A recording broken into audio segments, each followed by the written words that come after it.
Hi hello నమస్తే welcome back to my channel అమ్మ magical recipes. ఎలా ఉన్నారండి అందరూ? నేను చాలా బాగున్నాను. మీరు కూడా బాగున్నారా ఫ్రెండ్స్? మళ్ళీ ఇంకొక వీడియోతో అయితే మీ ముందుకు వచ్చేసాను. సమ్మర్ అనేది స్టార్ట్ అయిపోయింది. అలానే మనం ఇంట్లో నిల్వ పచ్చళ్ళు అనేవి చేసుకుంటూ ఉంటున్నాం కదా. నేను మీకు ములక్కాయ నిల్వ పచ్చడి, అలానే టమాటో నిల్వ పచ్చడి ఎలా పట్టాలని నేనైతే మీకు వీడియోలో అయితే పోస్ట్ చేశాను కదా. అలానే నేను మీకు ఈరోజు వంకాయలతో నిల్వ పచ్చడి ఎలా చేయాలి అనేది నేను మీకు ఈ వీడియోలో అయితే చూపిస్తున్నాను. ఇది కూడా చాలా సింపుల్ అండి, చేసుకోవటము ఈజీగా అయిపోతుంది. ఇది కూడా మనం వంకాయ నిల్వ పచ్చడి చేసుకోవటం అనేది చెప్పాను కదా, చట్నీలన్నీ మా అమ్మే మాకు చేస్తుంది అని. చాలా టేస్టీగా ఎమ్మీగా ఉంటే నేను చెప్పిన కొలతలతో కనుక మీరు చేసుకుంటే మనకి చట్నీ అనేది పాడవకుండా బూజు పట్టకుండా సంవత్సరం అంతా నిల్వ ఉంటుందండి. కరెక్ట్గా నేను ఇలా చెప్పిన కొలతలతో మీరైతే ఇంట్లో అయితే ట్రై చేయండి, చాలా బాగుంటాయి. దానికన్నా ముందు మన ఛానల్ కనుక ఎవరైనా ఫస్ట్ టైం చూసినట్లయితే ప్లీజ్ లైక్ చేయండి, షేర్ చేయండి, సబ్స్క్రైబ్ చేయండి. ఇంకెందుకు లేటు వీడియోలోకి అయితే వెళ్ళిపోదాం. ఈ వంకాయ నిల్వ పచ్చడి ఎలా చేయాలి అనేది ఇప్పుడైతే మనం చూసేద్దాం. చూసారు కదా, వంకాయలు బారు వంకాయలు ఉంటాయి కదా, ఇలాంటివి కనుక మీకు దొరుకుతూ ఉంటాయి మనకి మార్కెట్లో.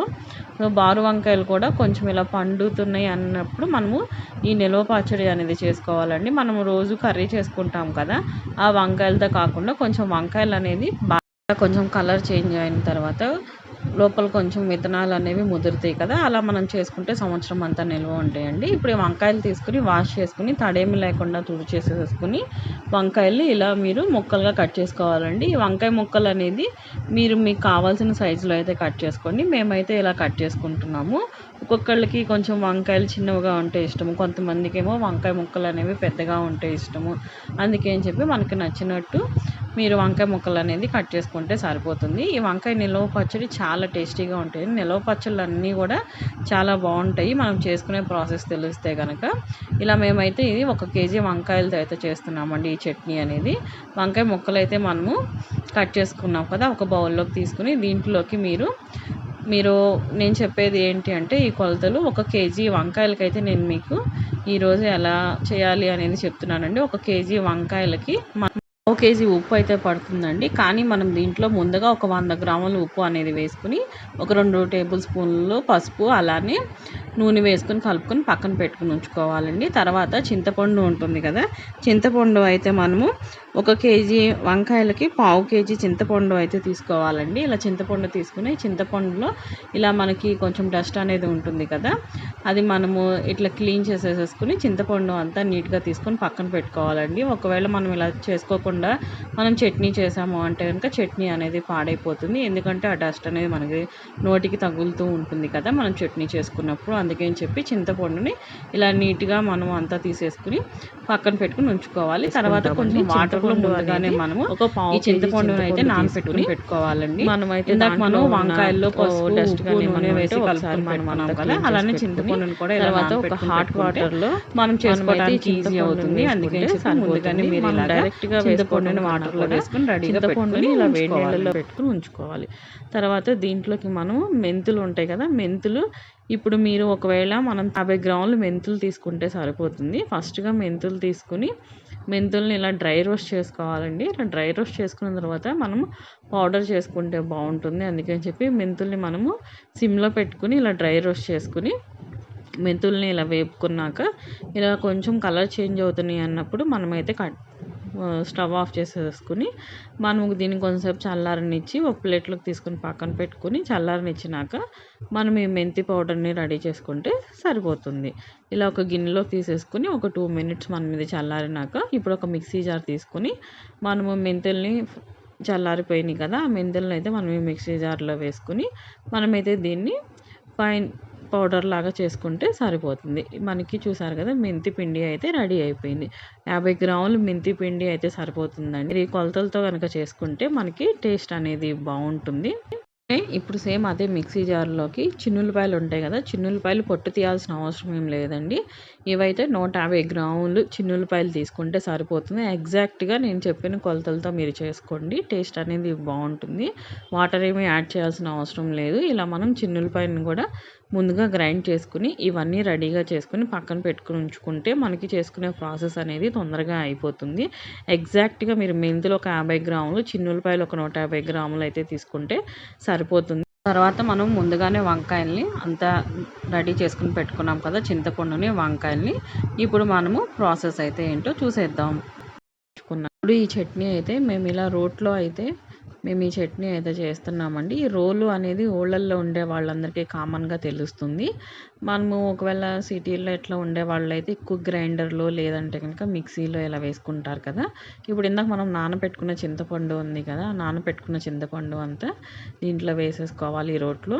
మనం రోట్లో వేసుకొని చేసిన చట్నీలు అయితే చాలా బాగుంటాయండి. గ్రైండర్‌లో, మిక్సీలో కన్నా కూడా మనం ఇలా రోట్లో వేసుకొని చేసుకుంటే టేస్ట్ అనేది బాగుంటుంది. తర్వాత ఈ చింతపండు వేసుకున్న తర్వాత దీంట్లోకి మనం సాల్ట్, కల్లుప్పు ఉంటుంది కదా, ఆ కల్లుప్పు అయితే మనం వేసుకోవాలండి. ఆల్రెడీ మనం వంకాయ ముక్కల్లో వేసుకున్నాం కాబట్టి పావు కిలో అని చెప్పాను కదా, మీరు 100 గ్రాములు వేసుకున్నాం కదా, మిగిలింది అయితే ఇప్పుడు మనము ఈ చట్నీ చేసుకునేటప్పుడు వేసుకుంటే సరిపోతుందండి. మనమైతే ఇందాక చింతపండు కూడా వేసుకున్నాం కదా, ఈ రెండింటిని మనము ఇలా రుబ్బుకోవాలండి. ఇలా రోట్లో చేసుకున్న చట్నీలు ఒకసారి మీరు టేస్ట్ చేయండి, చాలా బాగుంటుంది. మోస్ట్లీ మనకి ఊరు సైడ్ ఉన్న వాళ్ళైతే ఎక్కువగా రోట్లోనే చేసుకుంటారు చట్నీలు అనేవి. గ్రైండర్లో అయితే ఎవరు వేసుకోరు. గ్రైండర్లో చేస్తే కనుక బాగా పేస్ట్ అయిపోయి టేస్ట్ అనేది అంత బాగుండదు. మిక్సీలో వేసినా కూడా సేమ్ అలానే ఉంటుంది. అలా కాకుండా ఇలా మనం రోట్లో వేసుకొని చేసుకుంటే టేస్ట్ అనేది చాలా బాగుంటుంది. మనకి పాతకాలంలో అయితే ఇలానే చేసుకుంటూ ఉండేవాళ్ళు కదా. ఇప్పుడు రోళ్ళు ఇంట్లో అందరూ అయితే ఎక్కువ శాతం పెట్టుకుని మనము రోజు డైలీ ఇన్‌స్టాంట్‌గా చట్నీలు కూడా ఇలాంటివి చేసుకుంటూ ఉంటున్నాం కదా. ఇలా మీరు నిలవ పచ్చళ్ళు కూడా మనం ఇలా రోట్లో వేసుకొని రుబ్బుకుంటే చాలా బాగుంటుంది. చూసారు కదా, మనం గ్రైండర్‌లో వేస్తే ఎట్లా ఉంటుందో ఇలా రుబ్బితే కూడా అలానే మొత్తం అంతా మనకైతే అలానే ఉంటుంది. ఇప్పుడు మనం చింతపండు అలానే సాల్ట్ వేసాం కదా, అదంతా మనకి గ్రైండ్ అయిపోయింది. తర్వాత దీంట్లోకి కారం అనేది వేసుకోవాలి. కారం మీరు 200 గ్రాములు వేసుకుంటే సరిపోతుంది. ఇలా కారం వేసుకున్న తర్వాత మనకి కన్సిస్టెన్సీ కావాల్సినట్టుగా మనం ఇందాక చింతపండు అనేది నానబెట్టుకున్నాం కదా, ఆ వాటర్‌తో మీరు మనం కారం వేసుకున్న తర్వాత మరీ గట్టిగా కాకుండా, మరీ పల్చగా కాకుండా ముందుగానే మనకి కావాల్సినట్టుగా మనం వాటర్ పోసుకొని, మనం కారం వేసుకొని కన్సిస్టెన్సీని మనము ప్రిపేర్ చేసుకున్న తర్వాత మనం రుబ్బుకుంటే బాగుంటుంది. ఎందుకంటే ఇప్పుడు మనం ఈ ప్రాసెస్ అంతా చేసిన తర్వాత వంకాయ ముక్కలైతే మనం దీంట్లోకైతే వేసుకొని యాడ్ చేసుకుంటామండి. అందుకని చెప్పి మనకు కావాల్సినట్టుగా మనం ముందుగానే ఈ వాటర్ అనేది పోసుకొని, కారం వేసుకొని మనము ఇలా చేసుకుంటే మనకి సరిపోతుంది. తర్వాత దీంట్లోకి మనం ఇందాక మెంతి పిండి అయితే గ్రైండ్ చేసుకొని పెట్టుకున్నాం కదా, ఆ మెంతి పిండిని కూడా దీంట్లో వేసేసుకోవాలి. మెంతి పిండి వేసుకున్న తర్వాత ఇందాక చిన్నులపాయ పేస్ట్ కూడా చేసుకొని పెట్టుకున్నాం కదా, అది కూడా వేసుకొని మనము అయితే దీన్ని రుబ్బేసుకుంటే సరిపోతుంది. చూసారు కదా, మిక్సీలో కన్నా, గ్రైండర్‌లో కన్నా మనము రోట్లో చాలా కష్టమేమో అనుకుంటాం కానీ చాలా ఈజీగా అయిపోతుందండి. ఇద్దరు ఉన్నారు అంటే గనక ఒకళ్ళైతే చక్కగా ఇలా రుబ్బుతూ ఉంటారు, ఇంకొకళ్ళైతే ఇలా నెడుతూ ఉంటారు కదా. కానీ ఇలా రోట్లో ఒకసారి మీరు కూడా చేసుకోండి, టేస్ట్ అనేది బాగుంటుంది. ఎప్పుడు గ్రైండర్‌లో, మిక్సీలో వేసుకొని చేసుకుంటూ ఉంటారు కదా, అలా కాకుండా ఇలా మీరు ఒకసారి ట్రై చేసి చూడండి. టేస్ట్ అనేది మీకే డిఫరెంట్‌గా అనిపిస్తుంది. ఇలా చూసారు కదా, ఈ చిన్నులపాయ పేస్ట్ కూడా వేసేసుకుని మనం ఇంకో 5-10 మినిట్స్ మనం దీన్ని రుబ్బుకుంటే మనకైతే ఇది రెడీ అయిపోతుంది. మనకి ఎంతో టైం కూడా ఏం పట్టదండి, మనకి తొందరగానే అయిపోతుంది ఇది కూడా. మనం మిక్సీలో అయితే ఇంకా తొందరగా ఇన్‌స్టాంట్‌గా అయిపోతుంది, ఇలా రుబ్బే పని లేకుండా అనుకుంటాం. కానీ ఈ వరకటి కాలంలో అందరూ ఇలా రోట్లోనే వేసుకొని, సమ్మర్ వచ్చింది అంటే కనుక నిల్వ పచ్చళ్ళు చేసుకుంటూ, వడియాలు చేసుకుంటూ చక్కగా ఒక ఇంటికి వెళ్ళి అందరూ ఇలా హెల్ప్ చేసుకుంటూ చేస్తూ ఉండేవాళ్ళండి. కానీ ఇప్పుడేమో ఎవరింట్లో వాళ్ళే చేసుకుంటూ ఉన్నారు. కానీ ఇది రోలు కనుక ఉంటే కనుక మీరు ఒకసారి ఇలా ట్రై చేయండి. మీరే చాలా టేస్టీగా ఉంది అనని చెప్తూ ఉంటారు. ఎంతైనా కూడా మనం చేసుకుంటాం కదా, అందుకని చెప్పి టేస్ట్ అనేది ఇంకా బాగుంటుంది. ఇలా మనకు కావాల్సిన కన్సిస్టెన్సీ వరకు మనం దీన్నైతే రుబ్బుకుంటే సరిపోతుంది. అంటే మనం వేసుకున్న ఇలా రుబ్బుకున్న తర్వాత ఇందాక మనము వంకాయ ముక్కలు అనేవి ముందుగానే అన్నీ వేసుకుని పెట్టుకున్నాం కదా, ఈ వంకాయ ముక్కలు మొత్తం కాకుండా మనం తీసుకున్న క్వాంటిటీలో కొంచెం ఒక పావు కిలోకి సరిపడా మనం వంకాయ ముక్కలు తీసుకుని దీంట్లో వేసుకుని బాగా మనమేమి దీన్ని రోట్లో వేసుకుని రుబ్బాల్సిన అవసరం లేదండి. జస్ట్ కొంచెం ఒక 2-3 మినిట్స్ మనం ఇలా రుబ్బుకుంటే సరిపోతుంది. ఎందుకంటే మనం తినేటప్పుడు వంకాయ ముక్కలు అనేది మనకి తగులుతూ ఉంటే టేస్ట్ అనేది బాగుంటుంది. నిలవ పచ్చళ్ళు అనేవి మనం ఇలానే చేసుకుంటూ ఉంటాం కదా, అందుకని చెప్పి దీన్ని కొంచెం ఇట్లా మనకి నలిగేంత వరకు మనం ఈ వంకాయ ముక్కలు వేసుకుని ఇలా రుబ్బేసేసుకుంటే సరిపోతుంది. ఈ కన్సిస్టెన్సీ వరకు మనము చేసుకుంటే సరిపోతుందంటే ఇంకా మిగిలిన వంకాయ ముక్కలు ఉన్నాయి కదా, అవి కూడా మనం దీంట్లో వేసేసుకుని మొత్తం కలిపేసేసుకుంటే ఎంతో టేస్టీ అయిన వంకాయ నిలవ పచ్చడి అయితే రెడీ అయిపోయింది. చూసారు కదా, చాలా సింపుల్గా ఈజీగా అయిపోయింది కదా. సంవత్సరం అంతా మనము మిస్ అయ్యామే అన్న ఫీలింగ్ రాకుండా ఇలా ఒకటేసారి సమ్మర్ వచ్చిందంటేనే నిలవ పచ్చళ్ళు అందరూ చేసుకుని పెట్టుకుంటూ ఉంటారు కదా. తప్పకుండా మీరు కూడా ఒకసారి నేను చెప్పిన ఈ కొలతలతో ఇంట్లో ట్రై చేయండి. మీరే చెప్తారు చాలా బాగుంది, అసలు చట్నీ అనేది పాడవలేదు అని చెప్పి. ఇలా అంతా కలిపేసుకున్న తర్వాత ఒక బౌల్లోకి తీసేసుకుని పక్కన పెట్టుకుంటే ఎంతో టేస్టీ అయిన వంకాయ నిలవ పచ్చడి అయితే రెడీ అయిపోతుంది. మనం వంకాయల్ని ఇలా పట్టేసేస్తే బూజు వస్తుందేమో అనుకుంటారు కదా, కానీ మనం వేసుకునే కొలతల ప్రకారం వేసుకుంటే కనుక ఎలాంటి బూజు అనేది రాదండి. మనం ఇలా చేసుకుని ఫ్రిడ్జ్లో పెట్టేసేసుకుని మనం కావాల్సినప్పుడు మనం తిరగమాత వేసుకుంటే ఇంకా టేస్టీ బాగుంటుంది. కొంతమంది ఏమో ముందుగానే మొత్తం తిరగమాత వేసేసుకుంటారు. అలా కాకుండా మనం తినేటప్పుడు మనకు కావాల్సినంత మనం తిరగమాత వేసుకుంటే ఇంకా బాగుంటుంది. ఫ్రిడ్జ్లో పెట్టుకున్నారు అంటే కనుక కారం కలర్ అనేది మారకుండా ఉంటుంది.